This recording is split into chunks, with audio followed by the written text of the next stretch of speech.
On October 2014, sisters Lilith and Raven Thorne vanished from a residential street in Portland, Oregon. Known to thousands of online followers as the Gothic Girls, the two were filming a video for their vlog when a black van pulled up beside them.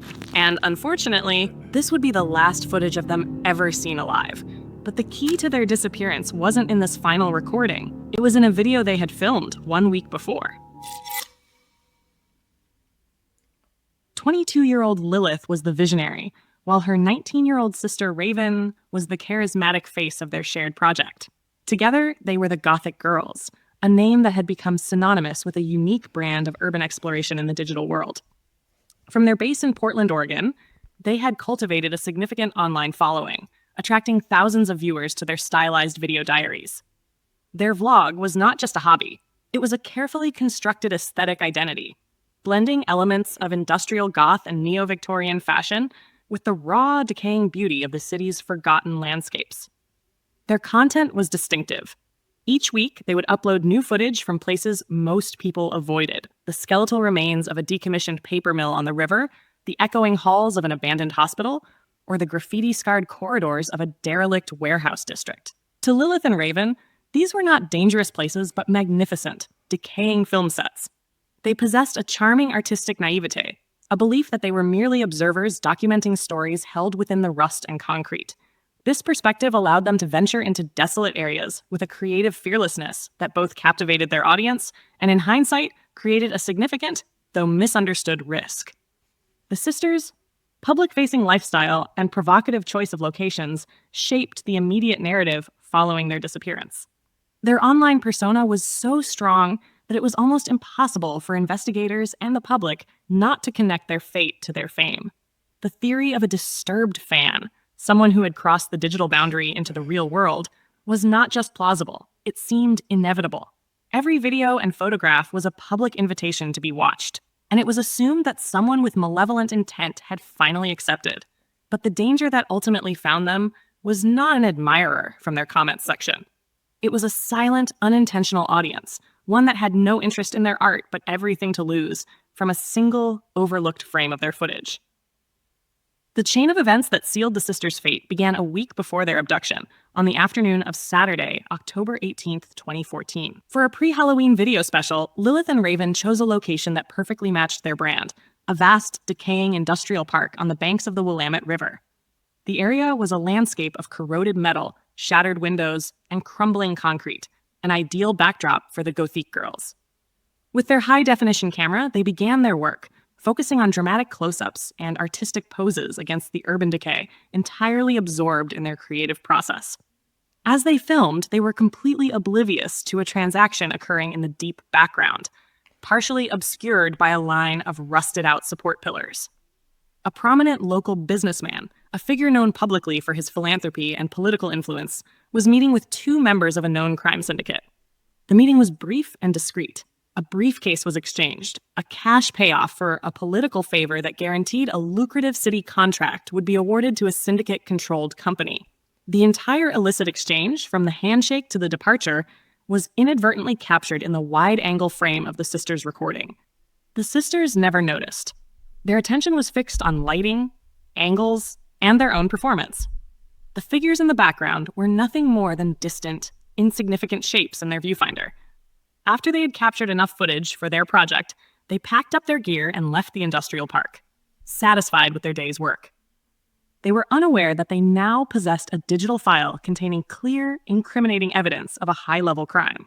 Stored on their camera's memory card was a recording that made them the sole witnesses to a conspiracy, transforming them from online artists into active liabilities for a very dangerous group of people. 3 days after their shoot at the industrial park, the Gothic Girls posted a new video to their channel. It was a behind-the-scenes montage. It sounded like they was... I don't know. Hold on. I'm gonna keep watching. A fast-paced collection of outtakes, candid moments, and artistic shots set to music. For their thousands of fans, it was a welcome glimpse into their creative process. For Lilith and Raven, it was standard practice, a way to maintain engagement with their audience between their more polished weekly uploads. They tagged the video with the location and relevant keywords, then moved on to planning their next project, giving the short clip no further thought. The video, however, was flagged by a sophisticated digital monitoring system used by the crime syndicate, constantly scanning public social media for mentions of key figures or sensitive locations. Their surveillance was designed to manage exposure and mitigate threats. An analyst reviewing the flagged content was initially dismissive, but upon closer inspection, Okay, I wonder, was they like, I know it don't got nothing to do with it, but was they emo or some shit like that? Like emo or them little people that be doing like nothing but black stuff. Like they be have, I don't know how to explain it, but is they emo like where they sell their soul or something? I don't know. I'm just saying stuff. I'm just guessing type shit. identified the individuals in the background. The low-resolution montage clip was blurry, but the interaction was unmistakable. The finding was immediately escalated, and within hours, the short video was being scrutinized by the syndicate's leadership and the businessman himself. Their reaction was not one of chaotic panic, but of cold, calculated urgency. They understood the nature of digital evidence. The low-quality clip online was a problem, but the real threat was the original, unedited high-definition source file. That file, stored on a camera or a computer, would be clear enough to serve as irrefutable evidence in any potential investigation. The risk was deemed unacceptable. The decision was immediate and unanimous.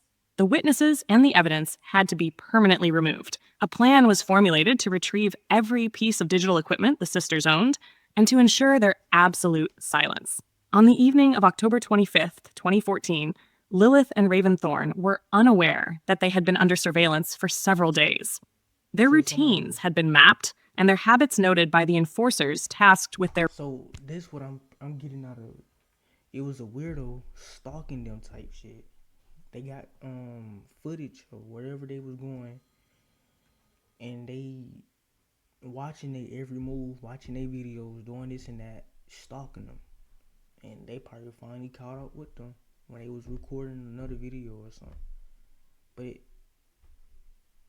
why though? removal. As the sisters began their late-night walk through a familiar residential neighborhood, the operation was already in motion. The black van that approached them did so with its headlights dimmed, coasting silently to a stop just ahead of them in the shadows between streetlights.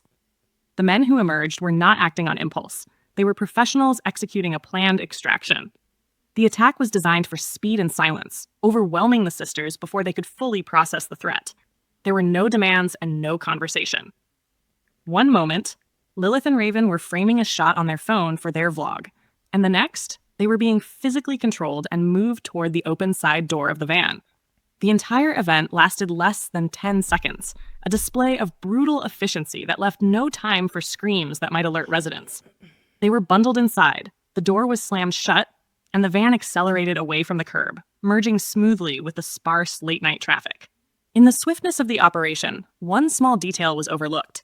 As Raven was forced into the vehicle, her smartphone slipped from her grasp, falling to the pavement.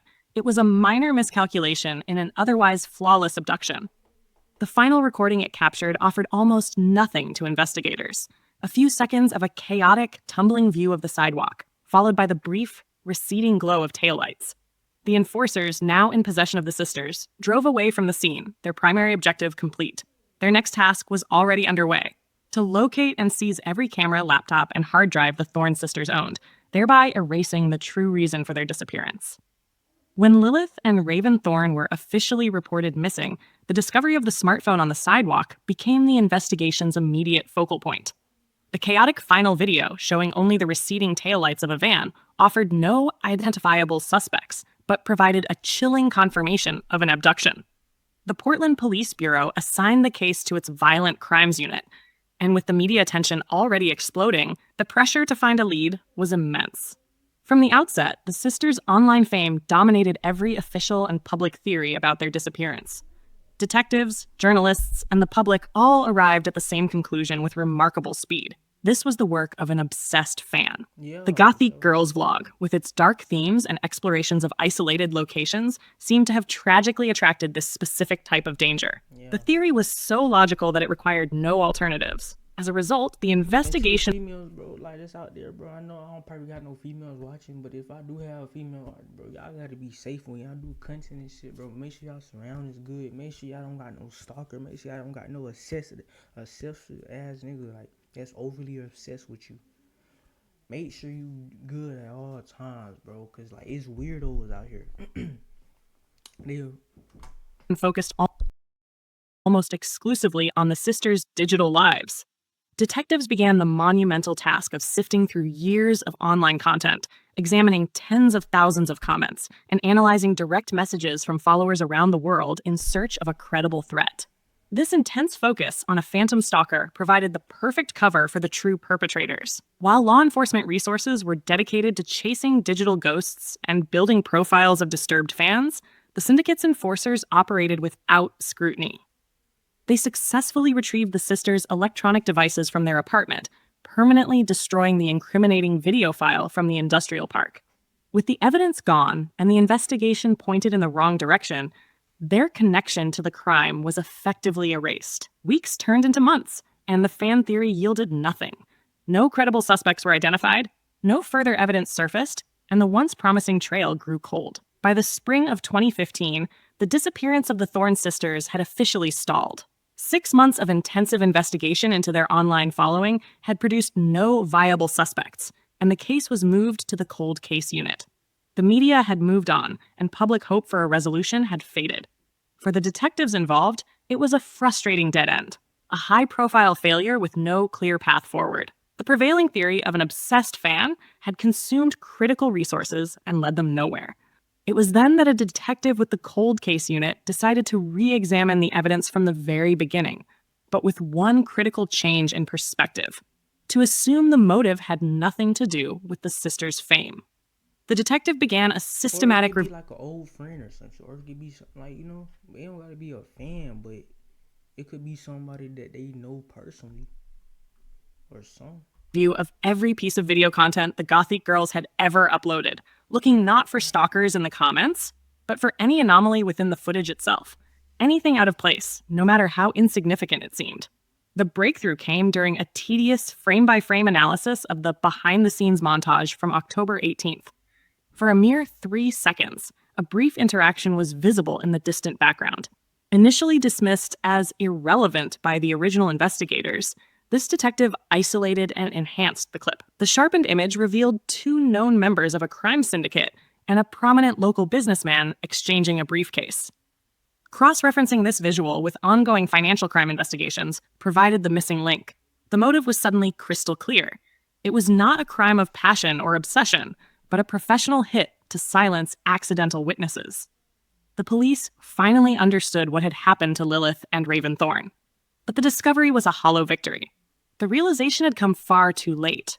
The physical trail had vanished long ago, and the perpetrators were insulated by layers of power and influence. Damn,